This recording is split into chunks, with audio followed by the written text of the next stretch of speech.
आपकी प्रजा सब, मैंने मौका दिया ना आपको, अब रुक जाइए। मौका दिया ना सर मैंने आपको, रुक जाइए। एक बार ऋत्विज पटेल को अपनी बात रखने दीजिए। हर्षवर्धन जी भी अपनी बारी का इंतजार कर रहे हैं। देखिए रूबिका जी, पहले तो ये साहब आप बताइएगा, आप नाम बताइएगा। रुक जाइए, एक बार बोल तो देने दीजिए ना भाई। आप लोग तो रोज डिबेट में आते हैं। ये बहुत ही एक नए आपके मेहमान आए हैं, वो आप सबके बीच में कुछ बोलना चाह रहे हैं। एक बार उनको बोल देने दीजिए कलीमुल साहब, फिर मैं आपको मौका दूंगी। हाँ देखिए, ये जो बोल रहे हैं भारतीय जनता पार्टी के हिंदू, बहुत ही आपत्तिजनक ये उनका सेंटेंस है। हिंदू कोई किसी पार्टी का नहीं होता। हिंदू एक धर्म है, संस्कृति है, जिसको हम सब अपना रहे हैं। तो उसको अब धर्म के आधार पर राजनीति कौन करना चाह रहा है आप देख सकते हैं। भारतीय जनता पार्टी हर पूरे समय सर्वस्पर्शी सर्वसमावेशक पार्टी रही है। किसी भी धर्म का अपीसमेंट न करते हुए हमने सिर्फ विकास के मुद्दों पर ध्यान दिया हुआ है। यहाँ पर आम आदमी पार्टी कुछ भी करे, वोट बैंक की राजनीति करने का विफल प्रयास करे, या AIMIM यहाँ पर प्रयास करे। गुजरात के लोग भली भांति जानते हैं कि 27 सालों से गुजरात का विकास किसने किया है। जब गुजरात में भाजपा की सरकार नहीं थी, तब 365 दिन में से 200 दिन कर्फ्यू रहता था। वो किसने किया है? और सबका विश्वास, इन दोनों शब्दों में आपको कहने के साथ साथ एक्शन भी तो बताना होगा। कितने मुसलमानों को आपने गुजरात में टिकट दिया है? रूबिका जी, टिकट देने का ही एक मापदंड नहीं होता कि हम सबको साथ लेकर चल रहे हैं। हमारे स्थानिक स्वराज के चुनाव में देखिए, हमारे जिला परिषद के, हमारे कॉर्पोरेशन के चुनाव के लिस्ट देखिए, बहुत सारे लघुमती हमारे यहाँ पर सत्ता में भी है और सिविक बॉडीज में काम भी कर रहे हैं। हमने टिकट भी दिया हुआ है। लेकिन एक टिकट का मापदंड और उसके आधार पर अगर आप तय करेंगे तो ये गलत होगा। और हमें क्या गलत होगा हर्षवर्धन त्रिपाठी जी, क्या गलत होगा? अगर ये मापदंड लेकर चलूं तो क्या गलत होगा? कि बीजेपी, अरे रुकिए ना रवि जी, एक सेकंड रुकिए तो सही। ऋत्विज जी एक सेकंड रुकिए, ऋत्विज जी रुकिए एक सेकंड। रूबिका जी, लोकसभा में दो बार से हम 26 में से 26 बैठक जीत रहे हैं। हाँ। इसका मतलब मुस्लिम बाहुल्य विस्तार से भी तो हमको वोट मिल रहे हैं। अरे तो वोट तो पा लेंगे आप, पर टिकट नहीं देंगे, ये तो और गड़बड़ है सर। कि वोट तो आपको मिल रहा है लेकिन टिकट हम ना दें, नहीं, मैंने बोला कैसे चलेगा? मैंने बोला रूबिका जी, कॉर्पोरेशन में है, जिला परिषद में है, तो आप उसे बढ़ाइए। उस मोहब्बत को कब तक जिला तक रखेंगे सर? कब तक तालुका परिषद में है? बहुत सारे कार्यकर्ता हैं, बहुत सारे कार्यकर्ता को हमने दिया है। फिर AIMIM वाले भी आएंगे, फिर कहेंगे आपको तो इनकी जरूरत ही नहीं है। इसके बावजूद आप लोग 303 सीटें ले आते हैं। आपने ये मान लिया है कि आपको माइनॉरिटी की जरूरत नहीं है, तो फिर मैदान में बाकी प्लेयर्स तो आएंगे ही। अब ऋत्विज जी एक सेकंड, इस सवाल का जवाब मैं चाहती हूँ हर्षवर्धन जी से। सबको साथ लेने वाले लोग हैं। हर्षवर्धन जी सबको साथ लेकर चलने वाले हैं, लेकिन मैदान में जब चुनावी मैदान में आप उतरते हैं तो फिर AIMIM की एंट्री होती है, जो सिर्फ एक ही बात पर फोकस करते हैं कि मुसलमानों के साथ क्या हुआ कि क्या नहीं हुआ। फिर आम आदमी पार्टी उतरती है, वो उसके दिल में कुछ और है, जुबान पर कुछ और आता है।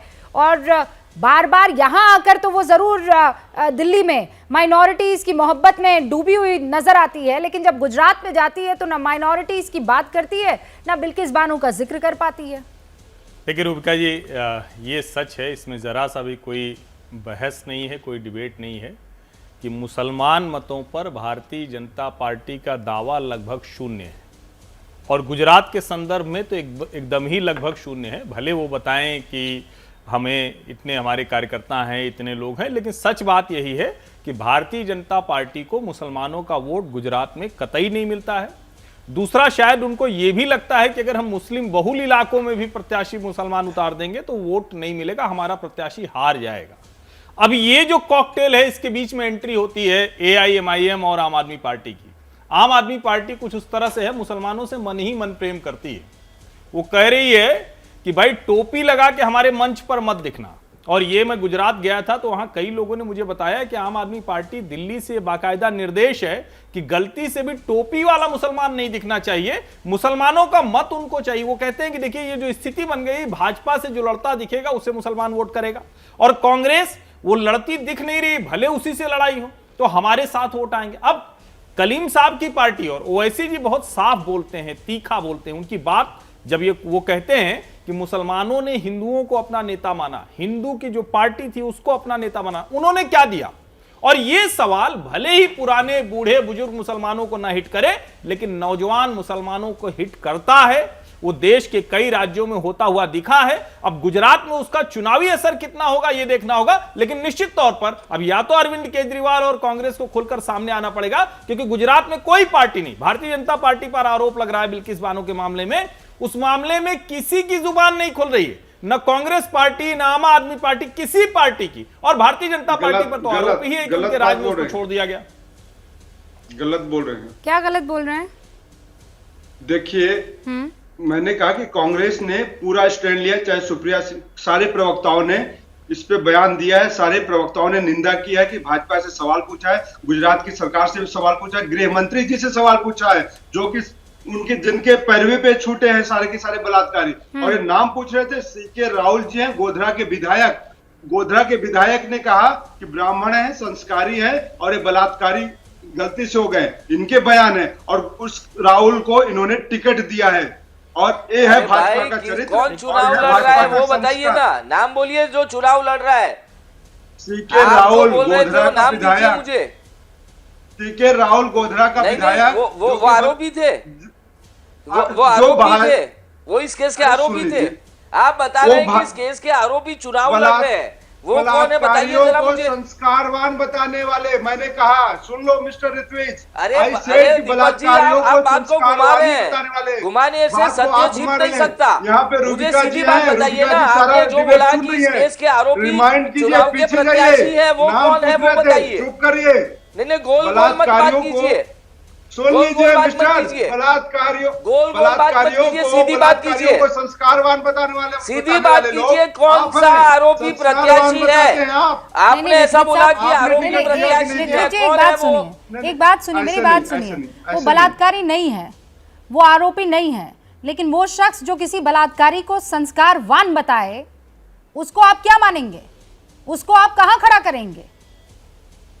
देखिए, वो बिल्कुल ही अस्वीकार्य है। अगर ये स्टेटमेंट हुआ है तो ये बिल्कुल ही अस्वीकार्य है। लेकिन जो दीपक जी बता रहे थे, सुनिए ना दीपक भाई, सुनिए ना, लेकिन जो दीपक जी बता रहे थे कि इस केस से जुड़े हुए आरोपी चुनाव लड़ रहे हैं, तो ये बहुत ही बड़ी गलती है। टिकट क्यों दिया? रुबिका जी इनसे सीधा सवाल करिए कि ऐसे लोगों को इन्होंने टिकट क्यों दिया? किसको टिकट दिया भाई? नहीं, ये गोल घुमा के आप किसी भी चीज को ड्रैग नहीं कर सकते। हमने किसी को टिकट नहीं दिया है दीपक जी। देखिए, गलत बात बताना ये सही बात नहीं है, आप गलत बोल रहे हैं।